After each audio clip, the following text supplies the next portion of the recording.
Yeah, we're back. This is John. Hey, it's Paul. And it's Eric. That is What If Geeks. And we are here with our review of Mandalorian chapter, what are we on, 15? 15. Now, is this a penultimate one, or is that one more episode, right? Yep. One more episode, yeah. And Noah's here. What's up? Okay. Love you. So, anyway, what was this one titled? I forget. Believer, the Believer. Believer, yes. So like Paul said right before we started recording, we got a lot to talk about in this one. So when last we left Mando, the kid was kidnapped by Moff Gideon, and he was off to get some help to go save him. He goes to see Cara Dune and asks her to bust out Mayfield, right? Which is played by Bill Burr. Yeah. Paul's celebrity twin.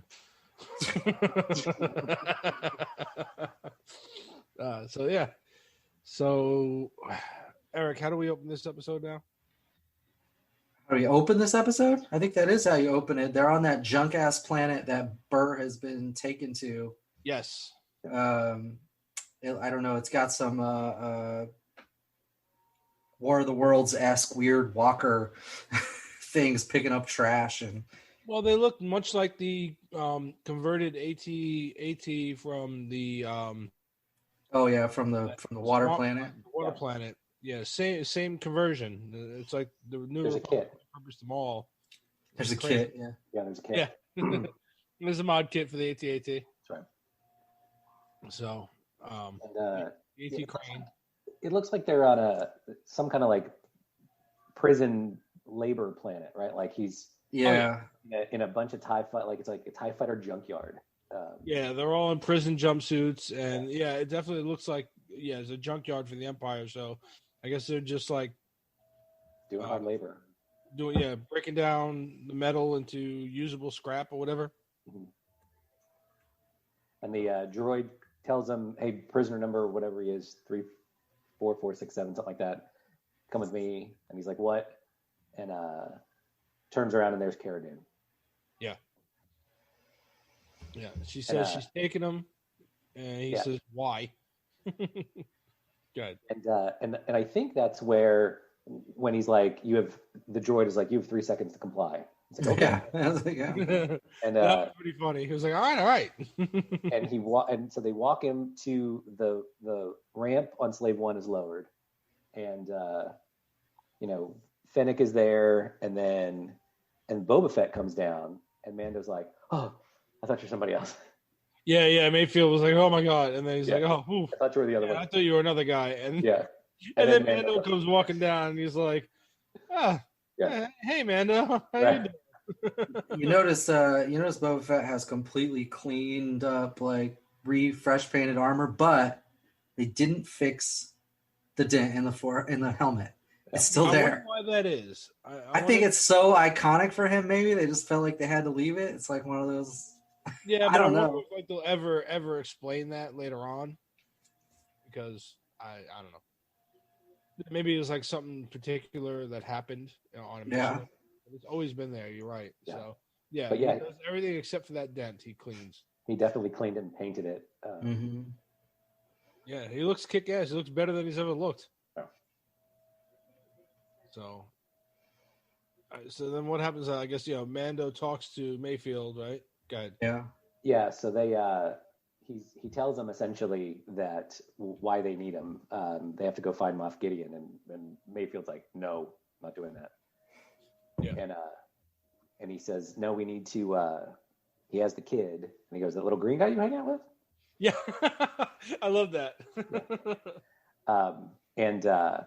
And so they realize that the only way they're going to get the coordinates to where Moff Gideon is they're going to have to go to. They're going to have to find an Imperial info state. I forget what they call it. Terminal. Terminal. Right. Yeah, they're gonna find a terminal. And there happens to be one on this mining planet. So off they go. Yeah, and we get to see the inside of Slave One for the first time. I think it's the first time. And Yeah. I've always been kind of curious how that thing works because it's like, Yeah.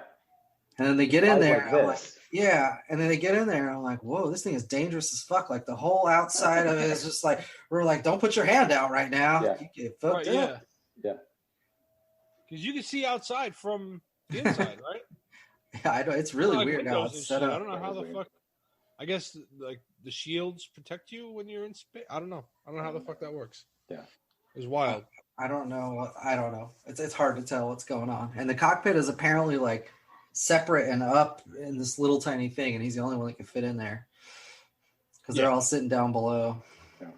Yeah, well, you can kind of tell that just from like the other movies and like the toy and everything. Just kind of. But yeah, you're right. I've never seen the inside of that thing outside of the toy. Yeah, it's really strange. The whole outside wall is just like rotating. And What else?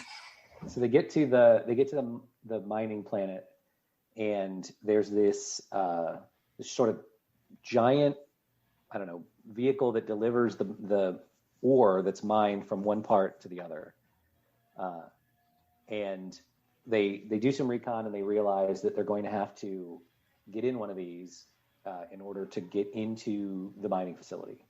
Yep. And so there's two look like stormtroopers, although they're sort of dark green and a different color.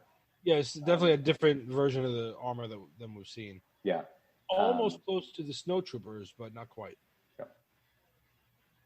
Two of them drive this thing, and so they realize they're going to have to get in there, and so they manage to stop one as it goes through under an overpass. Well, there's a lot of back and forth that you skipped over because Mayfield says, I'm going down. Oh, right. Someone's going to come with me. And Cara Dune says, he says she can't go because the security, it's the security place. They're going to recognize her right away. Right? Her DNA from the rebels is in their system. Fennec, I forget why she can't go. Just because she's going to. Same thing. She said no. She says they're looking for her too. Yeah, they're looking for her. And then he looks at Boba Fett, and Boba Fett's like, "Yeah, that wouldn't be a good idea." He's like, I think they recognize me, which is hilarious because he's the genetic code for all of the clone troopers. So yeah, of course they'd be like, "Wait a minute." So he looks at Mando. Mando's like, "I'll go," and he's like, you're gonna have to take your helmet off. Yeah, they're like, how are we going to explain that there's a Mandalorian on here? Right. So that's when he says, "I'll go," but they're not going to see my face.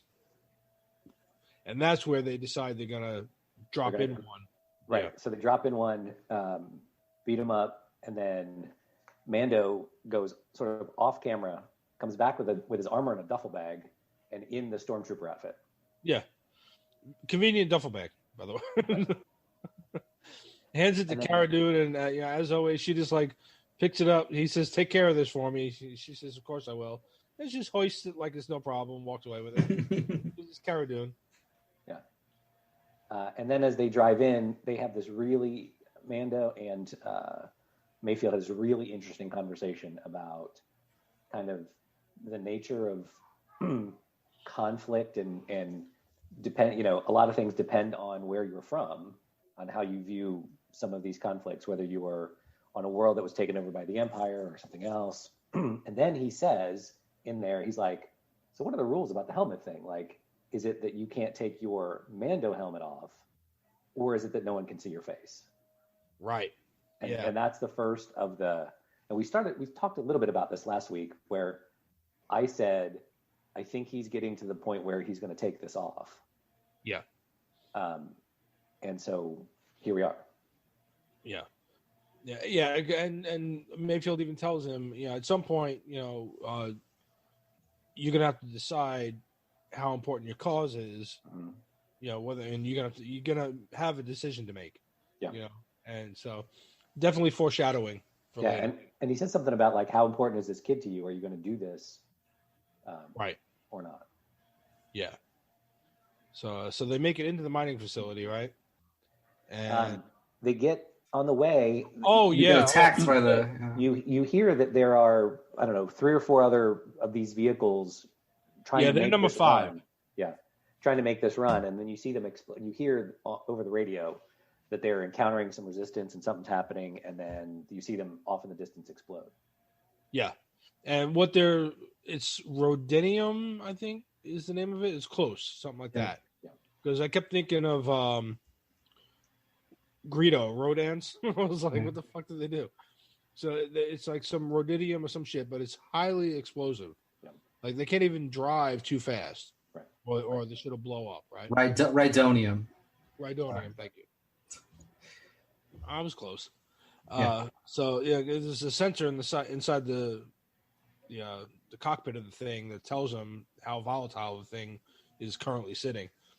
So yeah, while they're driving, they realize that they're getting attacked by pirates or whoever, Yeah, pirates, because Mando says it's pirates. So they don't want to steal it. They just want to blow it up. Yeah. Well, because I guess they know the Empire is going to use it to blow shit up too, so they just want to destroy it. So while they're going, a couple of air skiffs come behind them with these pirates on them, and they're trying to like jump on this thing and drop thermal detonators on it. Yeah. And then one of the attention to detail in the show is amazing, because what happens is Mando tells them, just keep going, I got this, and he climbs out the top to go fight these pirates. When the first group jumps off, did you notice how quick he went to fight as if he was wearing his Mandalorian armor? Yeah, he gets hit a couple times, and then he uses his arm to block, and he gets hit. He's like, "Oh shit!" Yeah, he's like, "Ow, that fucking hurt." Worthless trooper armor. Yeah, that plasteel bullshit. So he changes up his tactics to fight these guys, and he fights off like 3 fucking different skiffs of these guys, and it's a really cool scene. It's very drawn out. Like he fights a lot of guys. Yeah, great fight scene. Yeah, and so after he defeats all these fucking pirates, I mean, he's blowing people up. He's killing everybody. They do get inside, right? And super cheese when they get inside, though, dude. Like super cheese. Because they're greeted like heroes. Yeah. Two things. One, Mayfeld isn't wearing his helmet the entire time, and nobody says shit. Right. Whatever. But the other thing is when they get out of there, everybody's like literally cheering. It's like a joke. It's like a joke meme or something, and everybody claps, and it was just like, it's like the end of Top. It's like the end of Top Gun. Yeah. That's exactly the feeling I had. I was like, I was waiting for them to play that music. I was like, really? And it's like it goes on way too long too. Like way too long, and then everybody's like patting them on the back as they're walking through the crowd. It's like, oh my god, go on. And you're right. No one says anything to Mayfield. Like, you're the only trooper in here not wearing a helmet. Yeah, literally the only dude. Yeah. Yep. So they get in there. They skip that part. And there's a lot of guys there too. I want to make note of that for later. There's a lot of fucking people in there. Yeah. And they're in that room, and then they realize that the terminal that they need to figure out where Moff Gideon is in the corner of what looks like the break room or the. Well, they say it's. I think he said it's the officer's mess, quarters, right? The officer's mess, yes. Okay. Which, coming from a military standpoint, Eric can back me up on this. I had a problem with this because they fucking walk in there like they own the place. Right. Another universe, but yeah. Yeah, they would have been questioned right away, but especially a trooper not wearing his helmet. Yeah. So well, when Mayfield goes to walk in, he goes to walk in. He's like, "Oh, I can't go in there." Yeah. And Mando's like, "Why?" He's, "I served with that guy right there." Yeah, he's that guy was my commanding officer or whatever, and so he's like, "I can't go in there." So Mando goes like, "I'll go in," and Mayfield says, "No, the thing has to do a facial scan, right?" So he goes in. This is my only part of this. I mean, Mando's a smart guy. He walks in there and stands in front of this fucking terminal, just being told it does a facial scan, and he's got the fucking helmet on, and it goes, yeah, it's not recognized. And I'm like, and of course that right away gets the attention of like half the people in the room. They kind of look over at him, And what does he do? Takes the helmet off, right? So here we go. Now Pedro Pascal can shut up. He's got his moment. Yeah, we won't get into that. Whether or not it was blown up, fine. Well, Yeah. what the fuck is it face scanning for too? Like That's it was what I like was gonna say, 'cause it was it's not like he's part of the yeah, file. okay, you have a face, you can access all the secret files. Yeah. Well, and if You it came needs here to with be- no face. Yeah, right, exactly. And if it needs to be Scanning, like, facial make sure you- recognition, it should recognize, like, it wouldn't have any record of his face. So it would be like, you're not on file. We're not giving you this information. Right. Yeah. That was.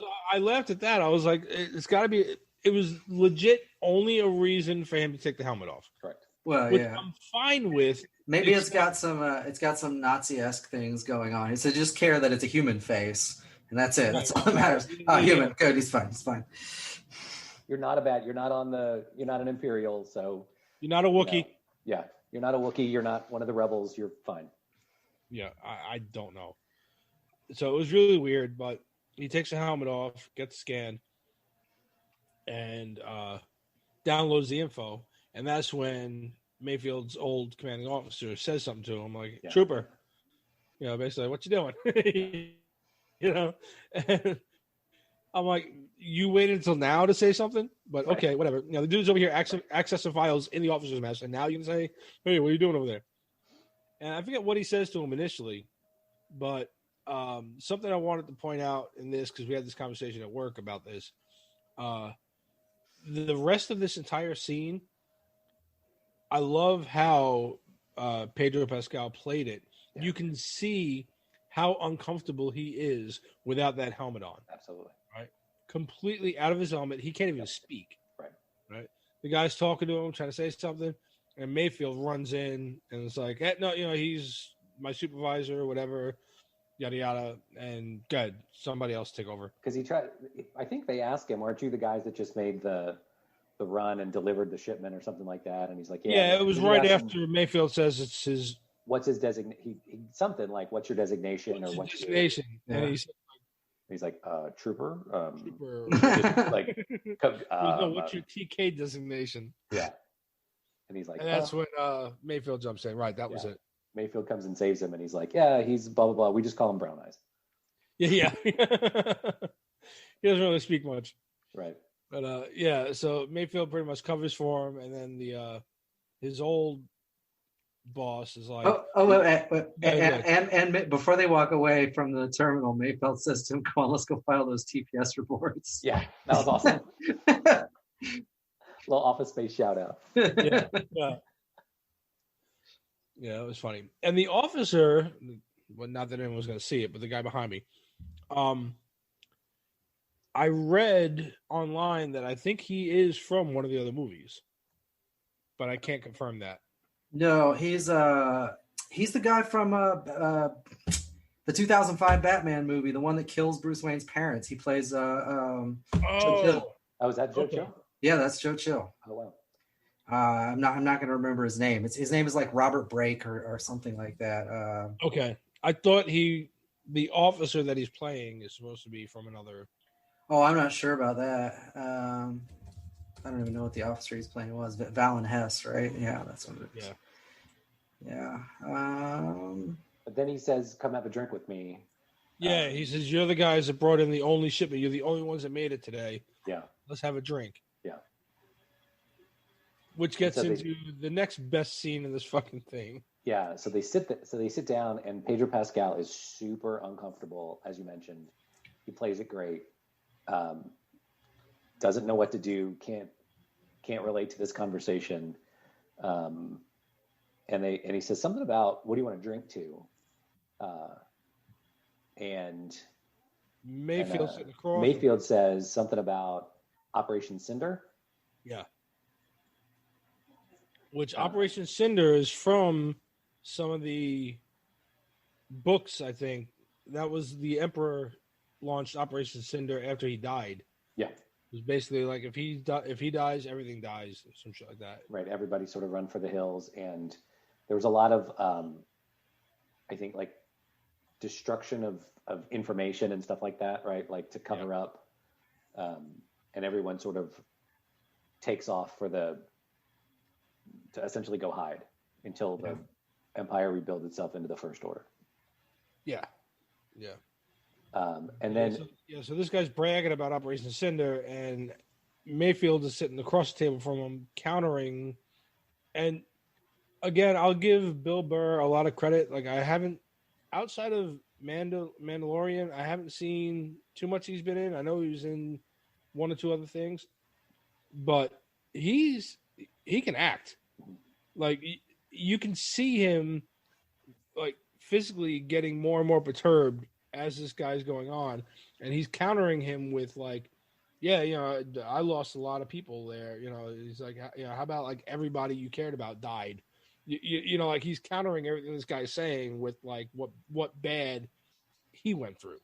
And Valen Hess, the officer, is doing a lot of, like, sort of talking point, that a higher ranking officer that had to do a bunch of bad stuff would have said. Like, he's like, yeah, we lost a lot of good men that day. He's like, all heroes of the Empire, my boy.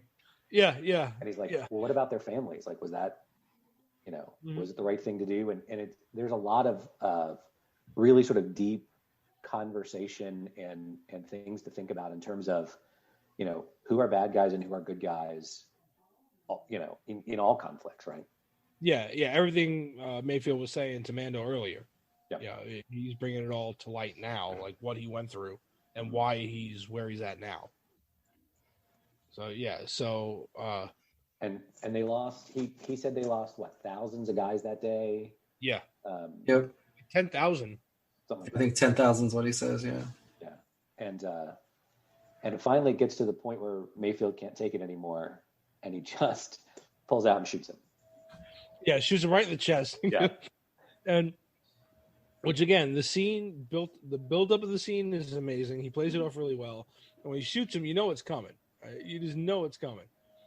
But the reaction time of everybody in that room is fucking hilarious, because they're all kind of standing there for a good minute just looking around like, what the fuck just happened? Yeah. Like, if you're on a military compound, those guys would have had their guns drawn quick, So, like, they played that. And what happened to all the people that were, so if they're in the officers' mess, which was right off the big sort of open room where they were all gathered just a minute ago, like, where did everybody go? That was my other point, because for the rest of this, you don't really see that many people that they encounter. Right. There's a handful of people that come after them. Yeah, and at this point, Mayfield was like, well, now we have to kill everybody. So he just starts, and Mando too, he's like, well, here we go. Yeah, and they just start shooting everybody. Yeah. So they decide their best bet is to escape out a fucking window. Right. Which, okay, So they climb out the fucking window, and these stormtroopers like coming after them through the window. Yeah. That was hilarious too. Yeah, like, and then you see Fennec and Cara Dune at a distance, but both with sniper rifles, aimed at one of the gun crews, and like, they're looking around like, who are you going to take out? Right. And then they see them come out the window, and so they start helping. Yeah, they start picking off the guys that come out the window. Yeah. Oh. And so they get out the window. They manage to fight off the guys with the help of Fennec and Cara Dune, who are picking off people as they get close to them, and then pick off the gun crews. Because they got to make their way to the roof, because the whole plan is Boba Fett's going to come and pick them up when it's clear. Yeah. Which got to another funny part when Mayfield's just ahead of him. He's climbing, and Mando's like, come on, move. And he's like, what do you think I'm doing? He's like, I'm not just standing here. And I think before they jump out the window, he said, I don't know if it's there or if it's in the ship, when he says, all right, everyone who's seen your face is dead. And I've never, I'll just tell everybody I haven't seen it. Yeah, it's right before they go out the window. Yeah, because they kill everybody right in the room. And Mayfield looks at him and he says, you do. I've never seen your face. And he turns his head away from him to prove the point and hands him the Stormtrooper helmet. Mm-hmm. So he's like, I've never seen your face. I don't know what the fuck you're talking about. Yeah, he's like, everyone else who's seen it's dead, and I haven't seen it, so here. Yeah. Which is cool. I'm sure that'll come later. Yeah, Boba swoops in and gets them. And before they go, he's like, give me one of the long guns. And he turns and he shoots the last of one of the trucks full of the Ridinium, what was it called? Yeah. Rhydonium? Rhydonium. Yeah. Which sets off a chain reaction, which blows up the base. The whole base. Now, another point you need to make with that one though is because they say, they hire him.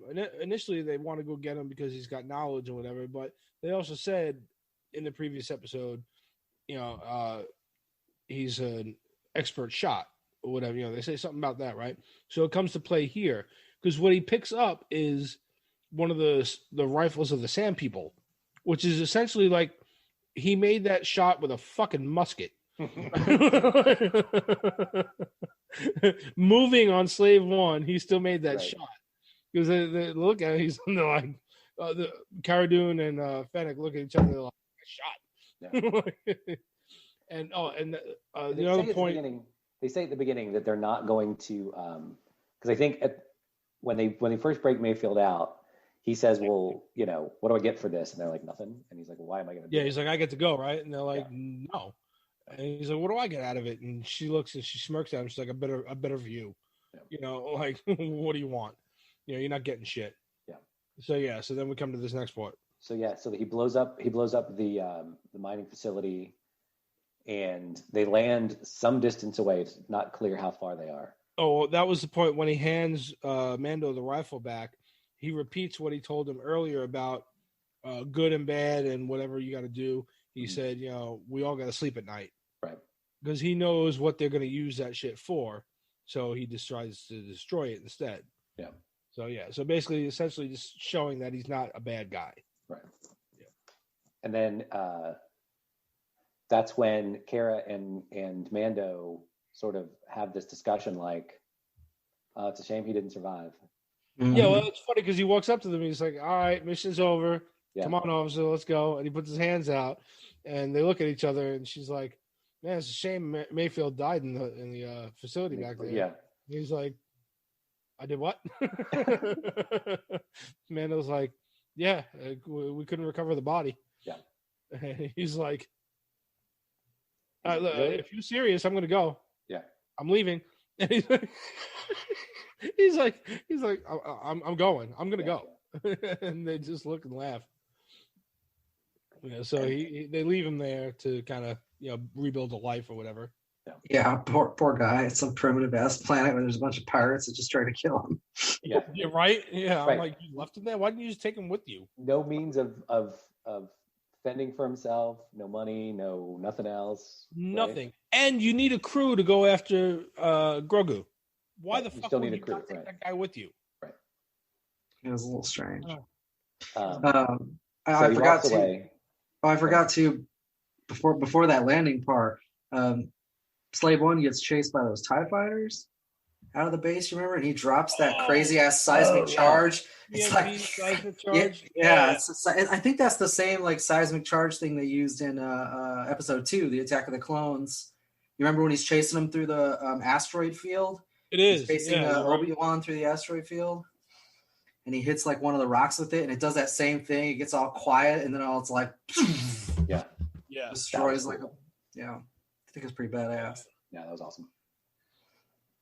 Oh, sorry, I digress. Oh, you good? That was good. And then I think, okay. Sorry. Talk about yourselves. Anytime we'll do. A peanut is neither a pea nor a nut. Discuss.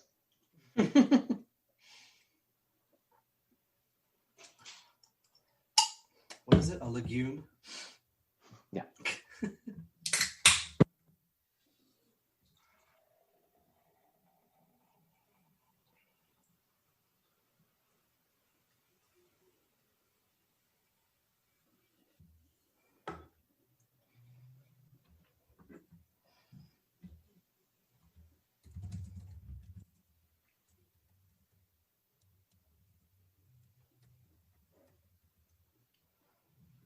I'm bummed there's only one more episode, but I think it's going to be awesome.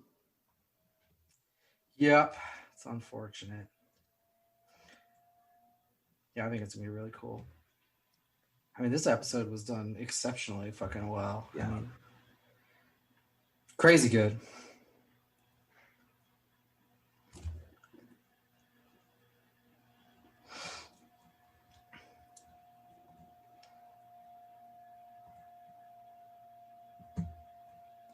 Trying to see that line he gives Moff Gideon at the end on the holo communicator, if that's the exact same line that Moff Gideon gave him in the first season. Oh yeah, I was trying to figure.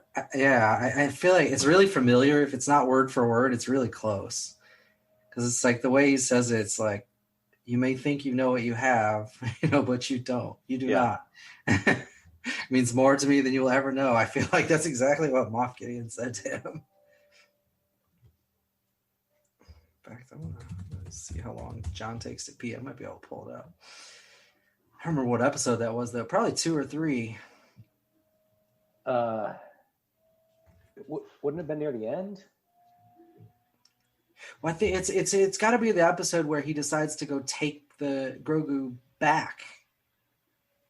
And then Moff starts chasing him after that. I mean, he's chasing him. I don't know. I thought we didn't see Moff Gideon until the last episode, or the next to last episode. Is that right? Yeah, I don't remember for sure. The Reckoning. It's Moff Gideon. Yeah, maybe that is it.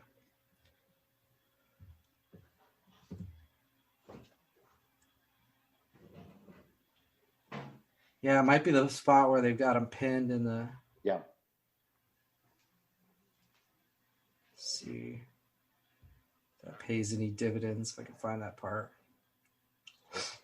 Sorry. That's all right. Give us a chance to look something up. That's all I have to say about that. Where's the part where they get trapped? Here we go.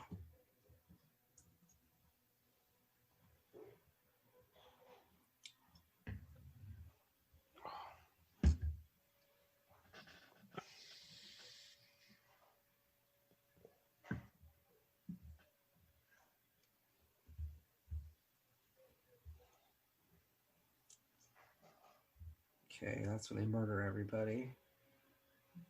Where's the showdown now? Here we go.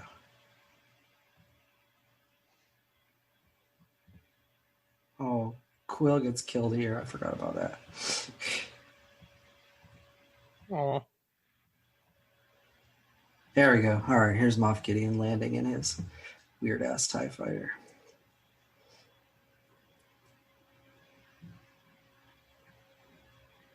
All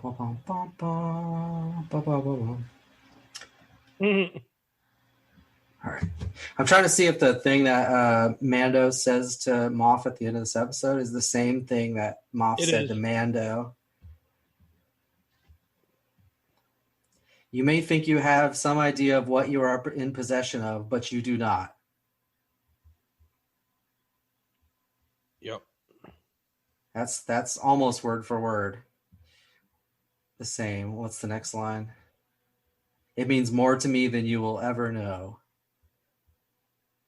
Yeah. It's like broke up by the Quill thing, so it's not like steady. Yeah, it is. Okay. So yeah, almost word for word within a couple freaking words. Yeah. Yeah, because he would have called it. Moff Gideon would have called it an it. Yeah, he did call it it. Yeah. And he calls it a he. All right, so we left off with the EMP. Yeah, sorry. Well, we're done with the EMP. So yeah, and they land and they set Mayfield free.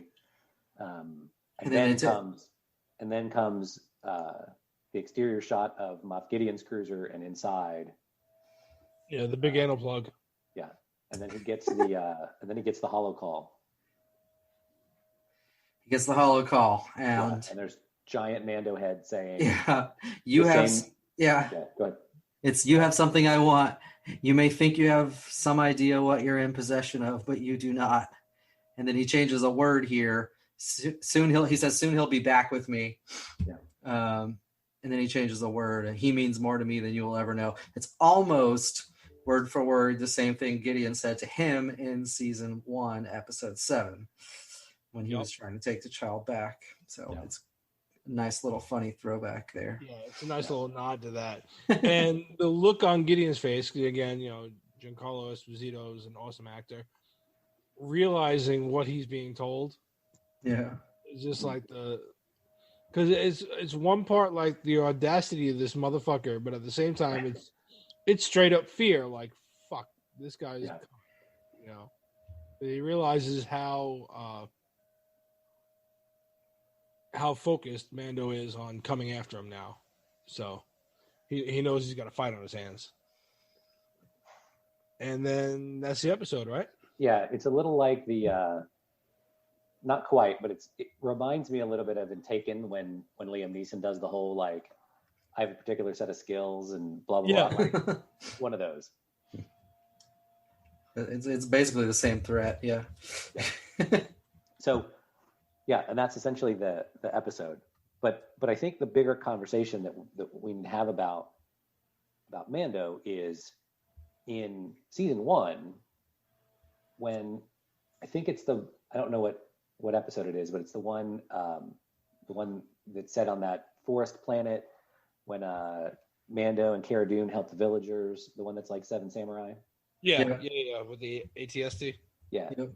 The widow on that planet, the one that Mando starts to dig, she says, "What happens if you take it off?" And he says, "You can't ever put it back on." Right.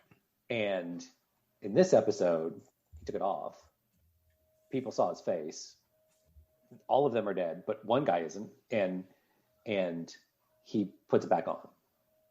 Yeah, so I mean, I think they were foreshadowing this on that ride up to the refinery, because Mayfield says something to the effect of, seems like you'll change the rules when it means something to you or whatever. Right.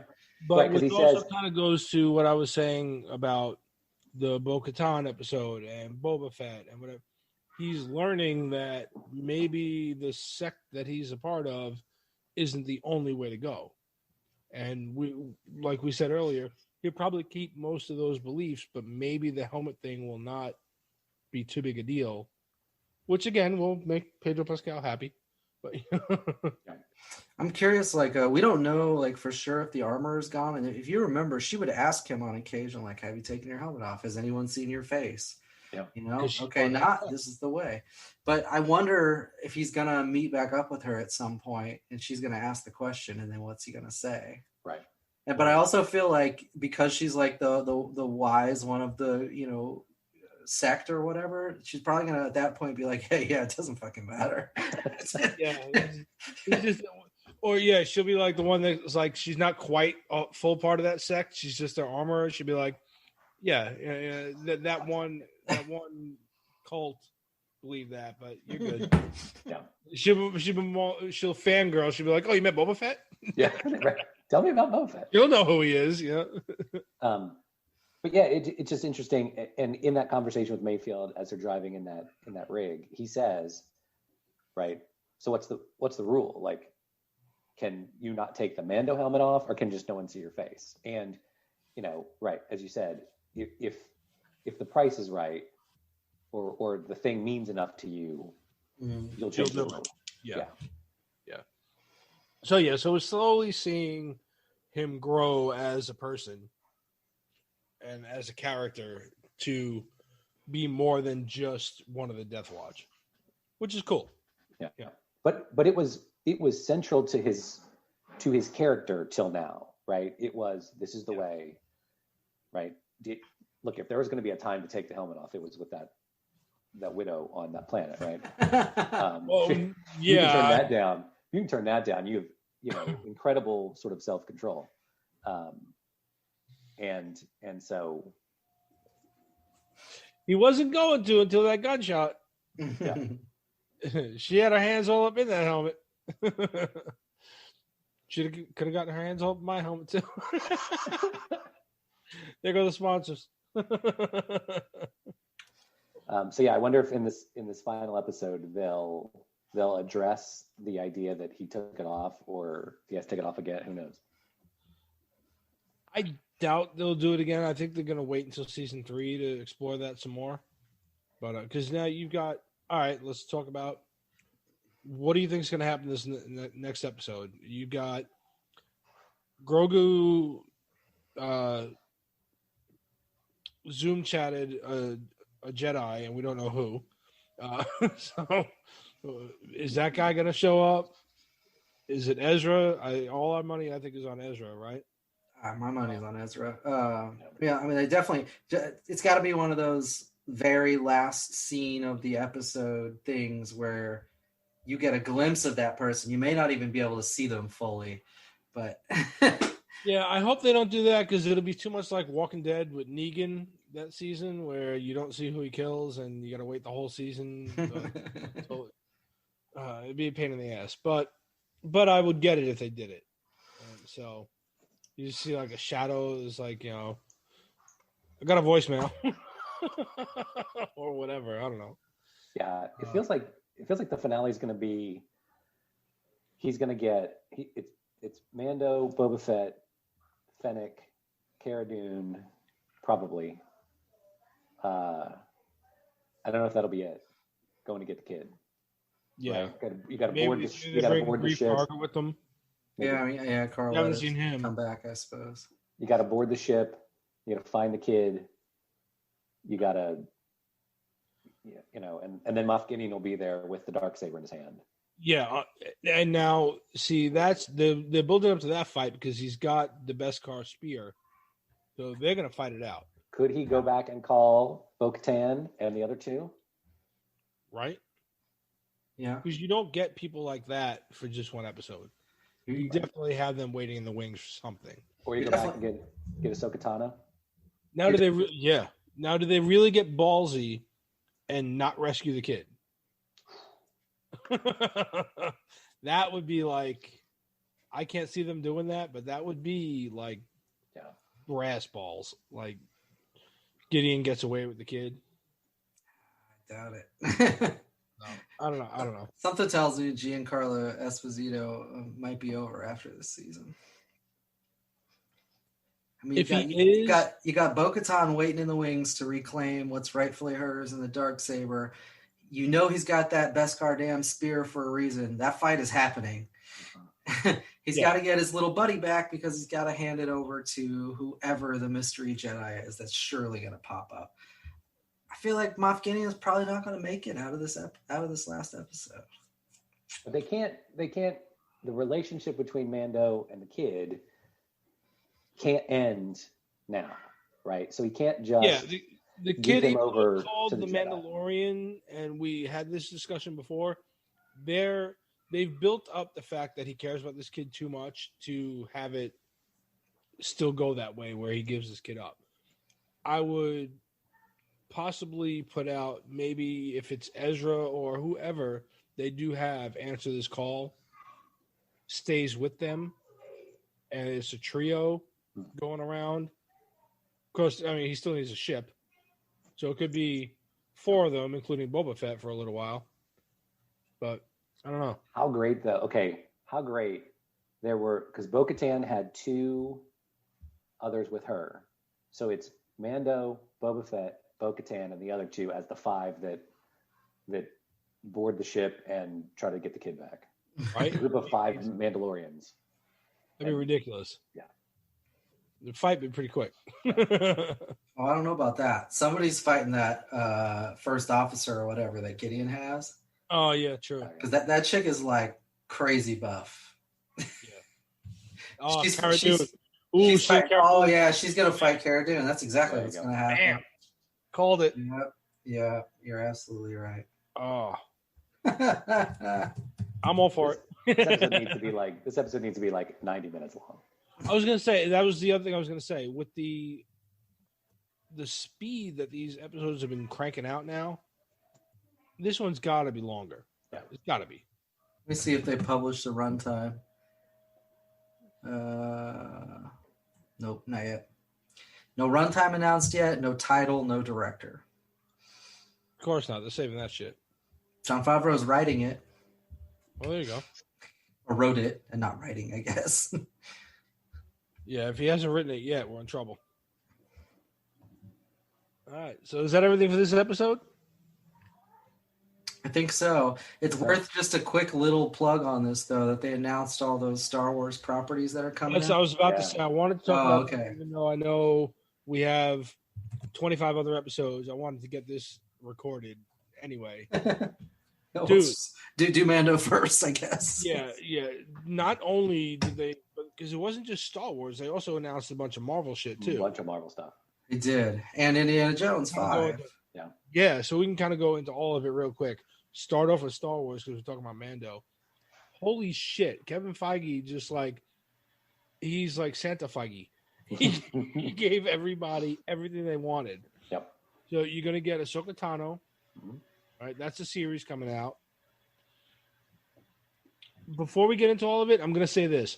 Do you remember when we talked about when Disney Plus first launched and we had the Mandalorian, right? And we're like, oh, sweet, whatever.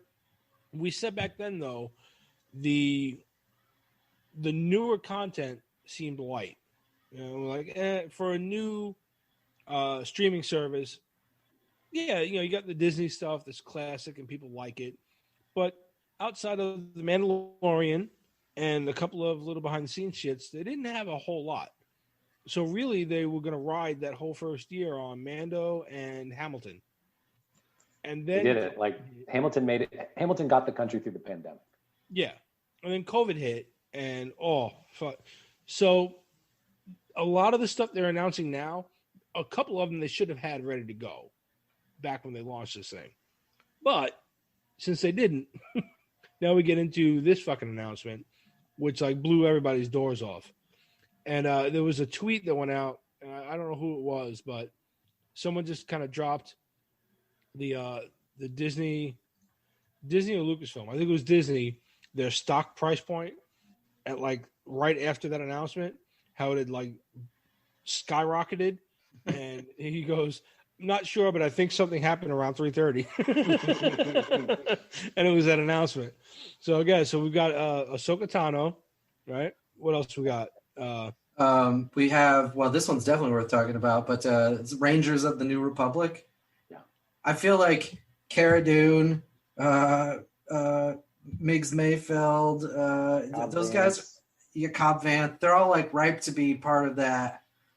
We don't really know what the series is about, except for that it's about a bunch of people that are out on the fringes of the New Republic trying to restore order or whatever. But you've got these New Republic guys running around, right? Yeah, and they gave, I think we learned last episode, that badge that they gave Cara Dune is a New Republic fucking Marshal badge. Like, okay, yeah. It's definitely going to be her. So she's got a series, right? She's going to be the showrunner or the head of that series, right? Anytime in there, you can guest star Tamara Morrison as Rex because he's a clone. If he's still alive, timeline would be a little fuzzy. I think he'd probably be dead. He'd be pretty old by now. But they said in canon that he is that bearded rebel trooper on Endor in Return of the Jedi. So if this is only 6 years later, they throw a fake beard on him, let him guest star for an episode or so, maybe even die, whatever. But they can have Rex show up in this thing. You know what I mean? So you can definitely get your money's worth out of him on this one too. You got the Bad Batch. Yeah, as long as we're talking about clones. Yeah. Look at that segue. It's almost like a so the Bad Batch is like that batch of clones that it was out of Clone Wars or Rebels? It was Clone Wars. Clone Wars, yeah. They did not. Some of their orders did not kind of function properly, or whatever the fuck happened to them. They weren't quite. They weren't quite perfect clones. Yeah, they weren't genetically the same as the other clones. They were like slightly different for various reasons. Yeah. So this is going to be all about them, which is cool. And then we have a bunch of Back in Time episodes coming. So you have Cassian Andor series, which is going to focus on the start of the rebellion, basically, or the early part of the rebellion. You've got. So I think it's essentially going to be like a John Wick / James Bond kind of thing. Yeah, maybe. I mean, it's got to have a shit ton of like flying and stuff in it, though. I feel like, right? Yeah, I think so. I mean, he was the leader. Cassian Andor was the leader of Rogue One. So if you don't have like all kinds of space battles and shit, I feel like you're failing. Yeah. We got the Obi-Wan show. The Obi-Wan show. And did you guys hear the other announcement about that? Yeah, Hayden Christensen will Hayden show up Christensen as is showing up Vader. as Darth Vader, and they're gonna fight. Yeah. Which some of the internet apparently had a problem with because they're like, oh, after Mustafar, they didn't see each other until A New Hope, and I was like, no, that nothing says that in canon. The only thing that even remotely speaks about their history in A New Hope, outside of Kenobi saying, Darth Vader murdered your father, yada yada. Vader, when they're on the Death Star, he says, I felt a presence that I haven't felt since, and then he trails off. So they could have easily fought again, because there is something that happens between when Obi-Wan leaves him for dead and A New Hope, where he learns that he is Vader. And that's going to happen in this series, which is cool. So I can't wait. Especially if, what he did at the end of Rogue One is any indication. What's his name? Ewan McGregor, he still got it. Yeah. He practiced with those lightsabers so much. He was on a talk show one day, and they handed him a lightsaber, and he just started, going off. And he's like, yeah, Hayden and I did this so much that it was kind of like second nature. He's like he said they between the two of them and Ray Park, they started getting the moves down so good that they moved so fast that they actually had to slow the film down to make it look more realistic, because it looked like CGI when they were fighting each other, because they got the coordination down so perfectly that they were just running through it, and they were like, that ain't gonna work. So to see the two of them again, and the fact that they get to work together again, is gonna be cool. What else? Lando. Lando. That's another. Oh, yeah. All right. Prediction for this one, because it's got to be Donald Glover, right? Because have they announced that it's Donald? It needs. They haven't announced it, but it's got to be, because he killed it in Solo, right? Yeah. But what if they do, and they only need one take from this guy? They can throw him $500,000. What if they do remember the Young Indiana Jones Chronicles, right? Whereas old Indy starts talking about the shit from his past. What if they have Billy D. Williams do that in the beginning? So great. Wouldn't that be awesome? I was thinking about that. I'm like, if you bring him in just for the intro to every episode, you only got to record it one time and just let it run. And then he can do, another take on when he was creeping on his daughter in the last movie, where he's like, find out at the end, well, what happened after that? Let's go find out. Whatever. There's the Acolyte, which is going to be the first High Republic era series or movie, even, I guess. Yeah, it's only been the topic of books and games and stuff at this point. So yeah, because I was going to say we still have all that High Republic shit that was supposed to come out, so that'll. Well, some of the books and stuff have come out for that High Republic era, but I mean, this is going to be. I mean, the Acolyte. It sounds to me like it's probably going to be about a Jedi, but. A burgeoning Jedi or whatever. But I guess we'll see. The description doesn't say shit. It says, set in the High Republic era, the Acolyte will be helmed by Russian doll creator Leslie Headland. It's officially described as a mystery thriller that will take viewers into a galaxy of shadowy secrets and emerging dark side powers in the final days of the High Republic. I was about to say, what if the Acolyte is the first Sith? Yeah. That was, see? Who knows? Then you've got a droid story. Yeah, so we got three movies. When you first sent me that, I thought it was a joke. I know the artwork was a joke, but I missed that part of the announcement, so I thought the whole thing was a joke. And then I heard a droid story. Yeah, so that's going to be a movie entirely about R2-D2 and C-3PO.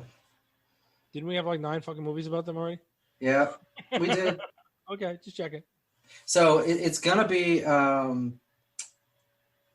so just from the description, which is really brief, It's actually going to be about a new hero, somebody we haven't seen before, but R2-D2 and C-3PO are going to be guiding that hero through his journey in the movie. That's all they said. And this is animated, by the way. It's animated, so they're not going to. Yeah. All right. As long as the animation is better than the 80s George cartoon, it'll be all right. Or the comic. The comic was whew. And then we were talking about Rogue One. There's also Rogue Squadron movie, which is being done by Patty Jenkins, who did the Wonder Woman movie. And so that is going to focus on, well, the Rogue Squadron.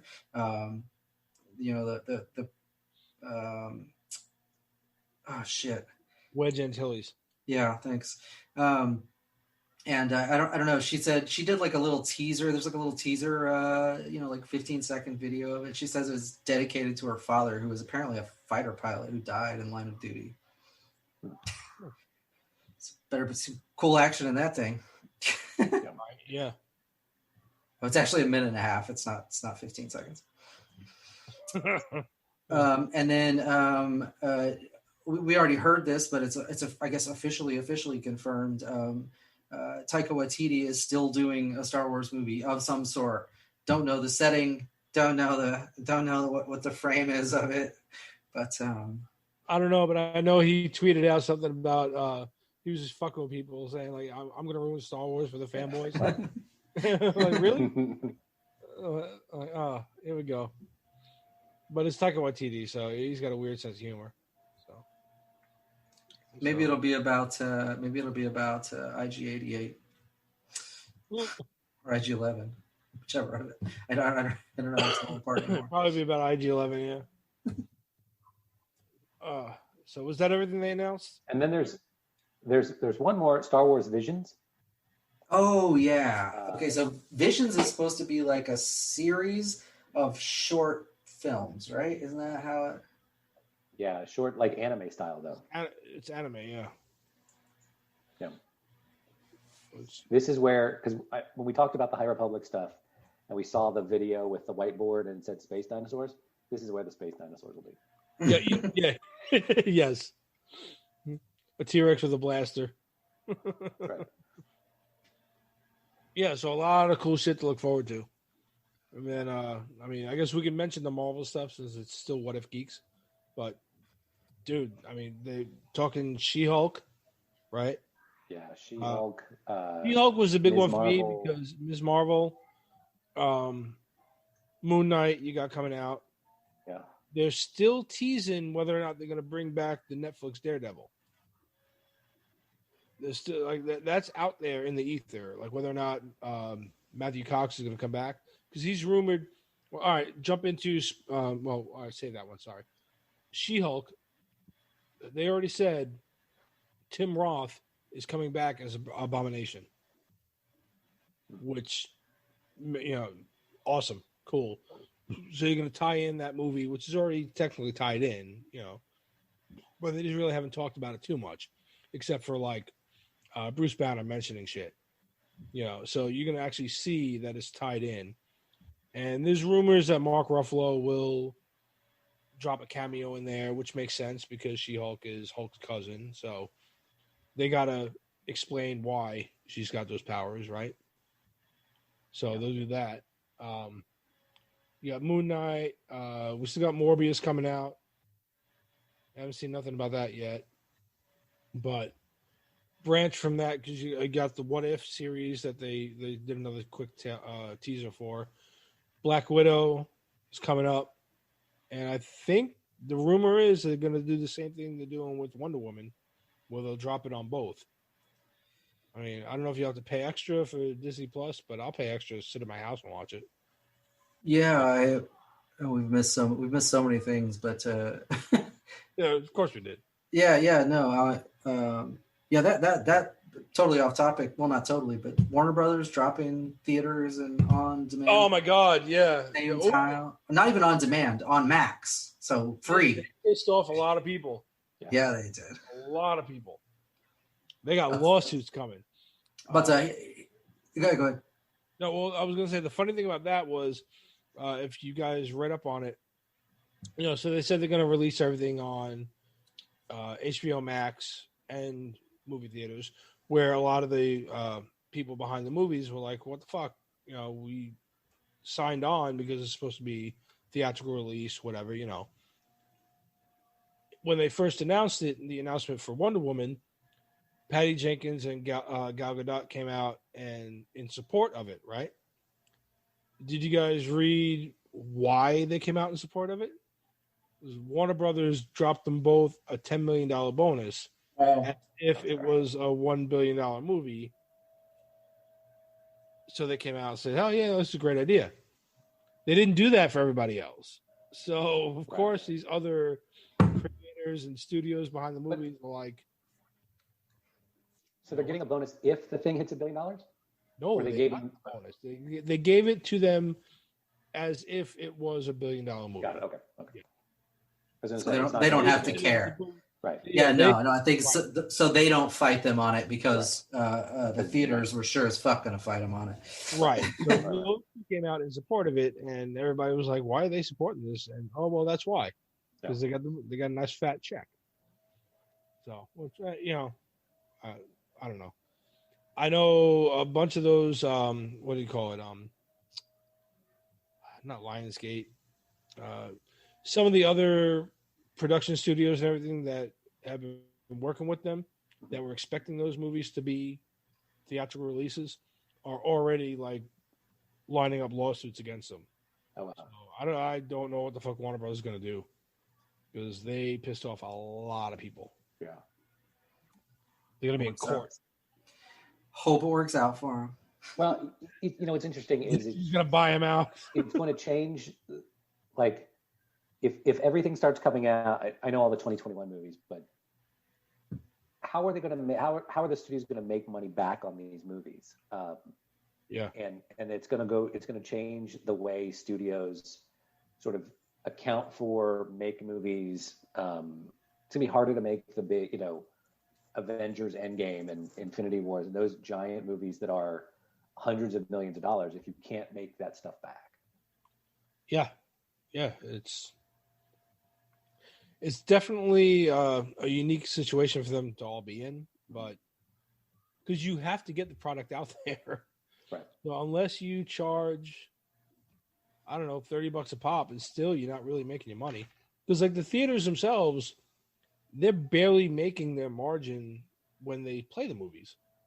So they're all going, like AMC is about to go bankrupt in January. What was it? What was that thing that came out 2 summers? Movie Pass? Yeah.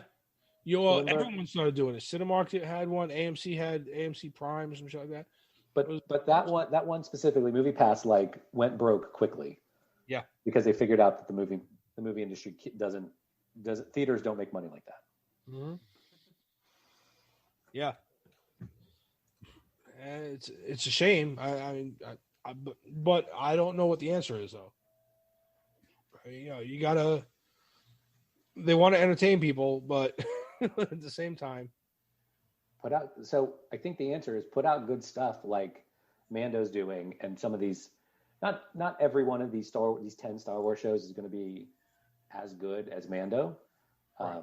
So some may not make it, but get creative and make good stuff, and I think people will find a way to you. And I'm sure Disney Plus is killing it with Mando. Oh yeah, I'm sure they are. And with everything they just announced, the subscriptions are coming. Yeah. And I honestly, I believe if you release some of these things as a pay-per-view type of thing to try to recoup some of that money, you can. Yeah. But that's the only thing you can do at this point right now. So as not to end it on a dour note. Oh, are we done already? I mean, you skipped over so many things. I thought you wanted to talk about Marvel. I do. Hang on. Let me go pee again. Damn it. I'm sorry. I'm not trying to hold you hostage. Yeah, you hold me hostage. Actually, my battery is going to die in 47 minutes. So. I don't have my charger in here.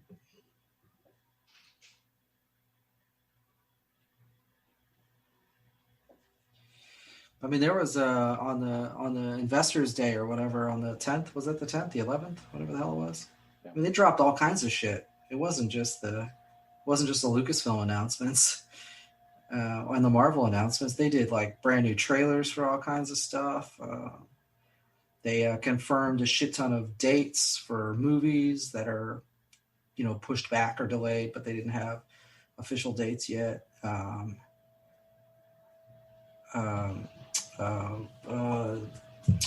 They confirmed that Wanda's going to show up for the Doctor Strange movie.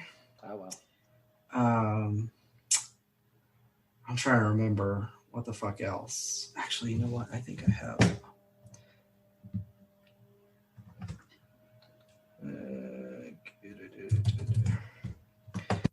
Google Drive.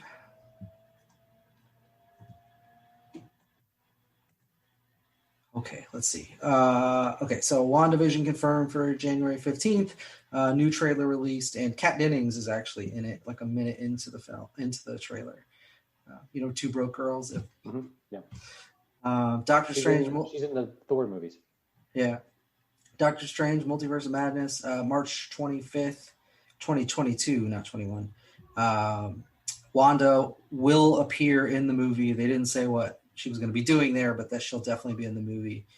And then Feige also confirmed that was going to tie into this next Spider-Man 3 movie. The Multiverse of Madness is somehow that's presented here is somehow going to tie into the next Spider-Man movie. Well, all right, I've read that Tobey Maguire and Andrew Garfield are in that. Yeah. All right. So where are we starting over from, or are we just? Well, so I'm just pulling up from Disney Investor Day, pulling up all the notes. WandaVision, new trailer dropped. It looks a lot like the other one. It's not hugely different. Lots of 40s, 50s sitcom sort of weirdness going on. But there is some more like true color, normal looking stuff too. So it's not going to be just weirdness like that. Because there's a scene with Kat Dennings sitting on a car or whatever. It looks normal. So new trailer for that. Release date January 15th now. Nice. On Disney Plus. Doctor Strange and Multiverse of Madness, they confirmed that Wanda was going to appear in the movie. They didn't say what she was going to be doing or whatever, but she's going to appear in the movie. Well, I really do. All right, bold prediction, but I made it before on our episodes. Not that anybody's heard them. I said before, I think the WandaVision is going to be her slowly snapping, which is what she did in the comics a couple times. But because of the death of Vision, she snaps, whatever. That's going to be her snapping. And I think a lot of the Multiverse of Madness is probably going to be Doctor Strange trying to save her. Because she's got those reality warping powers. She's very overpowered. Something's going to happen in there. And then I think when I walked back in, you were saying it also ties into something else. I don't know if you want to get into that yet. Yeah, well, no. Well, just Feige said on the Investor Day that this multiverse concept in this movie would tie into the next Spider-Man movie as well. Yeah, he said there's a running theme through the WandaVision series, the Multiverse of Madness, and Spider-Man 3. Homesick. Yeah, we're homesick. Yeah, but who knows? We're going to see many old faces return. I think. Well, it makes sense because he first said Jamie Foxx was coming back. We talked about that. Jamie Foxx is coming back as Electro, and we debated whether or not it was actually going to be that Electro. But with the recent announcements that we've had, I think, it is, even though I wasn't quite fond of the dubstep behind them. They announced shortly after that Alfred Molina was coming back.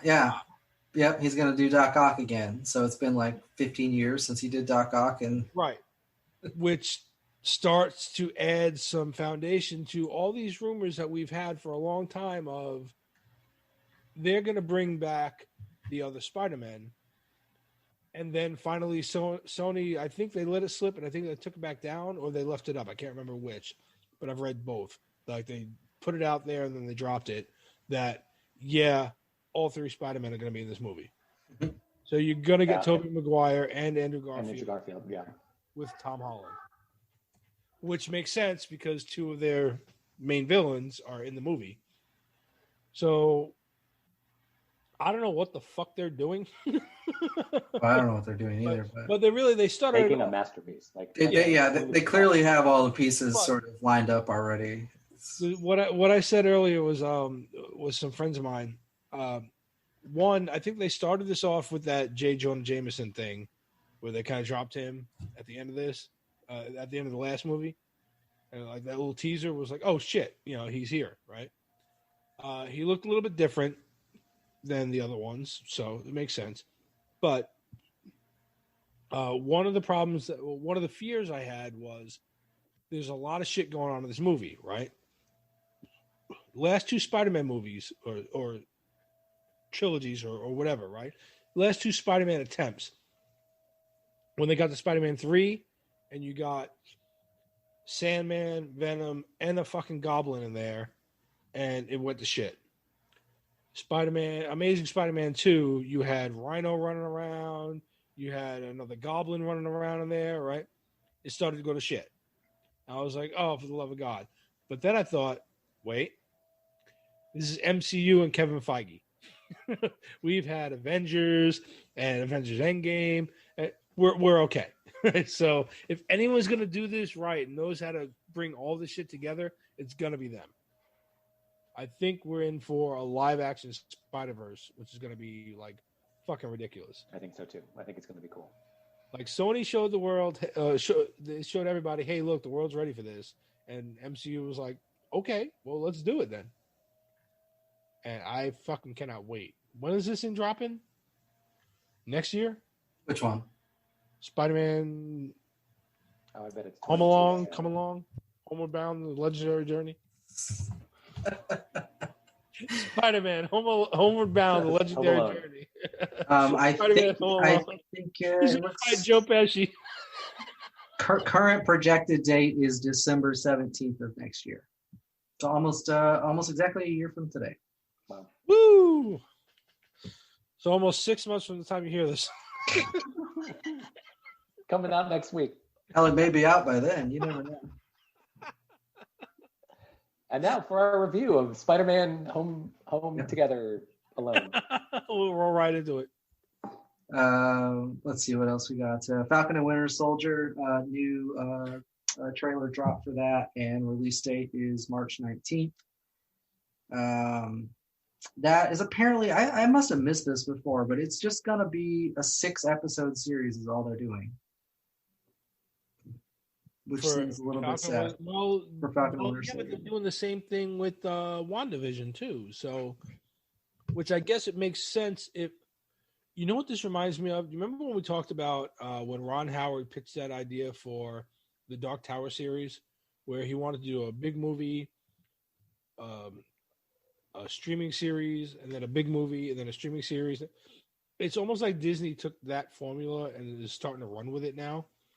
Like they'll do all these big movies and they'll have these little series that will fill in gaps, which is kind of cool. Or not. I mean, I'll just sit here and talk to myself, you fucks. We'll see. Black Widow, now May 7th. No new trailer or anything. Not that they should make one at this point. No, because if they play any other trailer, they're gonna play the whole fucking movie. And that one they're planning to go to theaters with that. No on-demand stuff. They're planning to do it the normal way. Same thing with Shang-Chi. That's supposed to come out in theaters on July 9th. And then Eternals in theaters on November 5th of next year. All right. And then Loki, the Loki series. Holy shit. Did that trailer look good or what? Yeah. So there's a little cool exclusive clip of that. That one is coming May of next year, ideally. So, all right, real quick, we'll go through the little teaser they did. It starts off with Endgame, right? The scenes that you see him in Endgame where he's in New York, he's bound, and the Tesseract comes flying to him, so he grabs it and he bails out. And it cuts to him laying in like a desert, trying to figure out what the fuck just happened to himself, right? And it cuts through some other scenes, whatever. But it cuts to him in an elevator with someone talking to him about the time variant authority, right? How he's in trouble and this and that, whatever. How long before you guys caught on to who the fuck that was? Oh no, I picked up right away, dude. Right? Yeah. The mustache and everything. It's Fucking okay. Owen Wilson is in this goddamn show. I was like, what the fuck, dude? Like, they're dropping cash on these shows. It's gonna be fun. It's like everybody wants to be in them now. Yeah, I was gonna say everybody wants to be in this now. Yeah. So he's some type of agent, director, or something in the TVA, and he's after Loki. So apparently he's putting them to work, right? Don't know exactly what the fuck he's doing, but he's putting them to work in the authority. I don't know if he's going to be hopping around time, which looks like it. Hopping around. Yeah, it kind of seems like it. We're just going to have time travel and multi-universes and everything now. Yeah, because there is that one shot that I don't know if you're going to get a cameo from Idris Elba at all, but he does talk to Heimdall. Remember, he's in the plane, and he says something, whatever, and they're like, you sure about this? He's like, yeah, no, it'll work. And he, like, as he's jumping out the plane, he says something about, I hope your timing is correct, brother. And he jumps out. He's like, Heimdall? And then the Rainbow Bridge takes him. So it was like, oh, okay. I don't know if you get a cameo out of that or not, but I mean, probably why not? I mean, again, at that point, everyone that's attached to these things seems to be having so much fucking fun with them that, you know, and in these trying times, everybody just wants to have a good time now. So I don't know. Yeah, Loki looks really good. What if you mention that summer? Nothing really new. I can't wait for that. Summer's too long. It's dragged on too fucking long. I'm already looking forward to summer. The second Captain Marvel, which is going to be called Miss Marvel, I think. No, that's a show. They're different. Miss Marvel is a different character altogether. Well, she was Miss Marvel in the comics for a little while. There's been multiple characters with that name, but this show is off of the most current one, and she's she's a kid. She's of Middle Eastern descent, and that's all I'm going to say because I'm going to piss off somebody if I try to narrow that down anymore. But she's of some type of Middle Eastern descent, and she's got like her body morphs kind of. I'm not sure what powers she's got really, but I know the scenes I've seen her in, like almost kind of like a Mr. Fantastic thing where she can grow parts of her body. I don't know what other powers she's got, but yeah. And then sure. She's back for Captain Marvel 2. Mrs. Marvel is going to appear alongside Brie Larson in Captain Marvel 2. That's how that's going to work. That makes sense because she took the name as a tribute to Captain Marvel, which I don't know how. I guess I didn't really understand what was. I thought the Captain Marvel 2 was, but okay, I got it. Which again, Captain Marvel 2, she gets shot in the face and they got to recast her.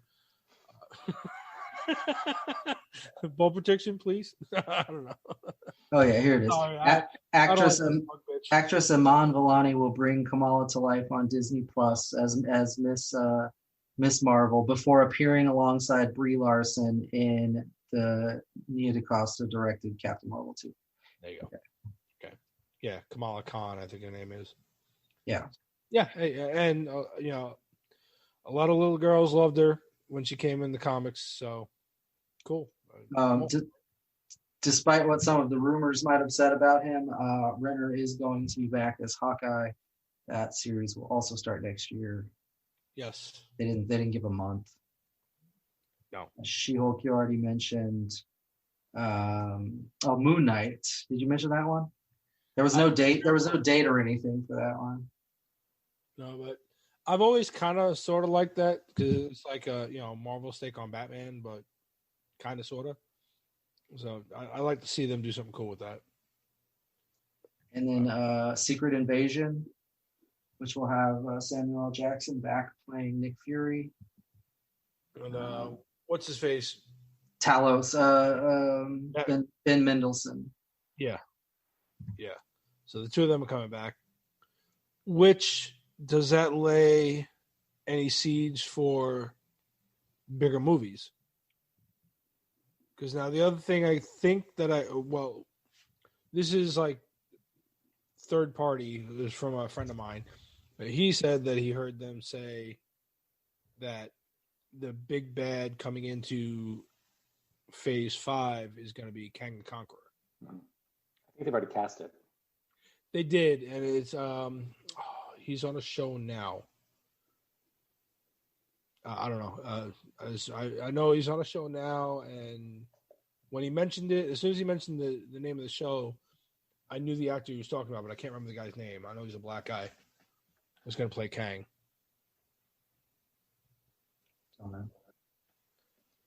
Paul's looking it up. You're looking it up. Yeah.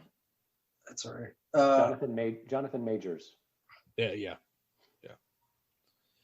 So yes, he's playing Kang, and which Kang the Conqueror is, I guess by default, or he is mostly known as a Fantastic Four villain. So that's coming. And I think they've already talked about not the last Spider-Man. The guy who did the Amazing Spider-Man movies, I think. Whoever did those, I think it was, is directing Fantastic Four. So we shall see. Yeah. But again, it's as long as it's under the MCU umbrella, I feel safe. It's like my comfort zone. All right, so moving on, I think we're getting close to the end of the list. New series for Disney Plus called Armor Wars is going to star Don Cheadle, who played War Machine in the Yeah, because that's an Iron Man thing. I was about to say, how do they do that without Tony Stark? But you know what? It makes perfect sense. So the idea is that some of Tony's tech gets, this is the comic. Yeah. Some of Tony's tech gets in the hands of bad guys, and so the whole thing is War Machine going after it to sort of shut it down. Yeah, right, because in the comics, it's Tony going after everybody. So with the movie version being dead, it's a perfect vehicle for Don Cheadle to do something other than have one story in Avengers. Yeah. and the official Marvel Studios announcement says exactly that. This is a classic Marvel story about Tony Stark's worst fear coming true. What happens when his tech falls into the wrong hands? Awesome. Let's see what else we have. They're doing a holiday special, Guardians of the Galaxy holiday special, and James Gunn is coming back to write and direct it. But it's going to be focused on Groot. In fact, it's going to be called the Guardians of the Galaxy holiday special. I Am Groot, I think, is what they said. I totally missed that. Holy shit. So that's not going to be done until 2022, though, not next year. Sorry. That's okay. I can wait. They just gave us the Lego Star Wars holiday special, so we can't ask for too much. But Guardians of the Galaxy and directed by James Gunn, I'm good. Let's see what else is on here. Blade. But no new info about it, really. Yeah. Except for that it is still in active development. All right. Looking forward to that one, too. Thor Love and Thunder, May 6, 2022. I don't think that's changed from the last time we talked about it months ago, but something did come out about Love and Thunder, and I forgot what it was. There was an announcement about it, though.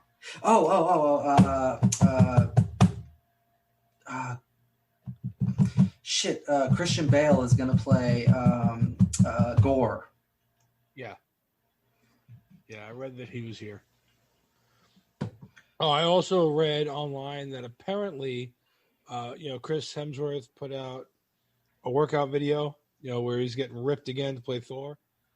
And some of the internet apparently had a problem with this because they were like, they said something about like, Fat Thor. You had a way to like, represent something. I don't know what the fuck people had a problem with it, right? And I'm like, he's fucking Thor. like really, like he could lightning the fat away if he wanted to or whatever, you know. But like the running gag through Endgame was fun. It was funny.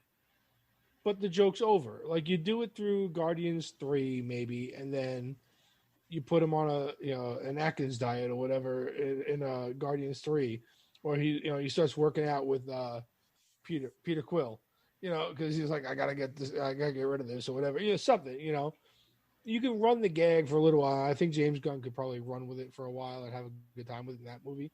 But after that, the joke's over. I mean, but the internet actually had a problem with him, like, going back to being buff Thor. I was like, really? you fuckers just want to complain about everything. Oh, God.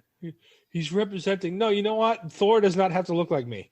Thor shouldn't look like me. Thor should not look like me at all. Okay? My wife agrees.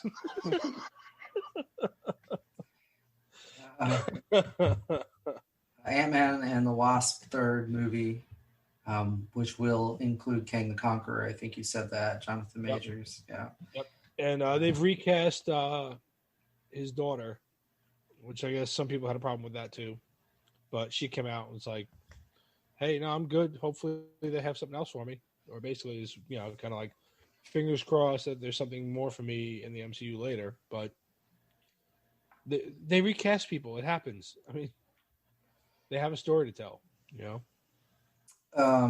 Black Panther 2, they're still moving forward with it. Completely new story, rewritten. They're not going to recast Chadwick Boseman for that role. They're just going to leave it lie. Feige actually talked about that during the investor day or whatever. What did he say? Did you see it? Or yeah, he just said, like, basically out of respect for Boseman, we're not going to recast that, but original characters from the first Black Panther movie will be in the second one. And I don't know what the term he used was, but something like they'll take up the mantle on his behalf or something like that. So it could be Shuri, could be I don't know. It could be the guy who fought what the hell's his name? Killmonger. Yeah, thanks. Who knows? I kind of gotta. I mean, I get it. I respect that stance. You know what I mean? Because I mean, Chadwick Boseman went through a lot through those filmings because he was dying of cancer at the time. But on the same time, like T'Challa is Black Panther, and there's a lot to tell with that character. So I don't know. I mean, you would have thought maybe with the multiverse shit, you could have done something where you had a different T'Challa. I don't know, but I'm cool with whatever they do. I just, I don't 100% agree with it. That's all. I think you could have recast it. It would have been okay. I like the idea better that there's like, but they're gonna have to completely rewrite the story. But now there's like this gaping hole, and somebody's got to step up to. That's my point. Yeah. So you're gonna have to, as long as it doesn't feel as jarring as some of the shit they did with Carrie Fisher when she died, because some of that was just like, it didn't quite work. So hopefully they do it better, and they can because he wears a mask a lot. So they can do something there. But I don't know. We'll see when it comes out. And then the last one, the closeout for the presentation was a bit of a shocker news thing. John Watts, who directed Spider-Man: Homecoming, is going to be doing a Fantastic Four movie for Marvel Studios. That was him, yeah. The first Spider-Man, okay. Yeah, him. Not Amazing Spider-Man, Spider-Man: Homecoming. No. Yeah, and Far. I think he did Far From Home too. I would have to look, but. Yeah, he did Far From Home too. That was his. I'm good with that. Yeah, so no release dates, no casting info. It's obviously been, I don't know, forever since we've had some real Fantastic Four content. I know. I think the internet might blow itself up again if they don't get John Krasinski. And it's been what well over a year now since the Disney Fox merger, and they still haven't done anything with the Fox property. So this will be the first one. Instead of X-Men, this will be the first one, which is really kind of surprising. Yeah, but at the same time, it's not, because Fantastic Four is, while, all right, the first ones with Jessica Alba, whatever, you know, they weren't horrible movies. They weren't great either. X-Men, they had some really good movies in there. So, and Hugh Jackman is so just infused with the role of Wolverine. You got to let that die a little bit longer. Yeah. You got to let Dark Phoenix go, and Age of Apocalypse, like all those. Yeah, there's some more recent X-Men shit as opposed to Fan-Fourtastic, whatever the fuck that fiasco was. But yeah, it's better they do Fantastic Four first and then play into. I think you're going to start to, even as early as WandaVision, Multiverse of Madness, all that shit, you're going to start to get little trickles of mutants, but they're not going to really full-blown X-Men until probably 2022 or some shit like that. Because he said already, like, when they bought Fox, he said, I've got 5 years of movies planned out already. So he was telling you then, don't expect it. But at the flip side of that, too, you could say don't expect it, but that's like, you know, I don't know, the Yankees getting an ace pitcher and being like, yeah, but we've already got a good lineup. You know what I mean? Like, you're going to do something with it. Don't bullshit me. You know, they're gonna start integrating it here and there. We either need to wrap up or I need to go put the kids down. Okay, no, it's okay. We should wrap up. This is like the longest episode ever. I know, right? Holy shit. Poor Mando fans. Yeah, they'll be all right. They're not Mando fans, they're What If Geek fans. Yeah. I can't say that with a straight face. I'm sorry. All two of you. Thank you for listening. All right. Well, that's everything we got on everything that's been coming out lately. Hopefully we'll knock all these out and get them out to you. Let us know what you thought of this last episode and what you think is going to happen in the the season finale of The Mandalorian, where we're going from here in season 3. Like, subscribe, ring a bell, comment down below. One of us will eventually get back to somebody because we have that kind of time on our hands. Hit us up at whatifgeeks.com, whatifgeeks at Facebook. I keep fucking that up. Whatifgeeks at gmail.com, Facebook, Instagram, Twitter, and all that stuff. And that's it. We will see you for the finale. Good night, Tony. Good night, Mando's face. Good night, Imperial Officer Hess, forever. Nice.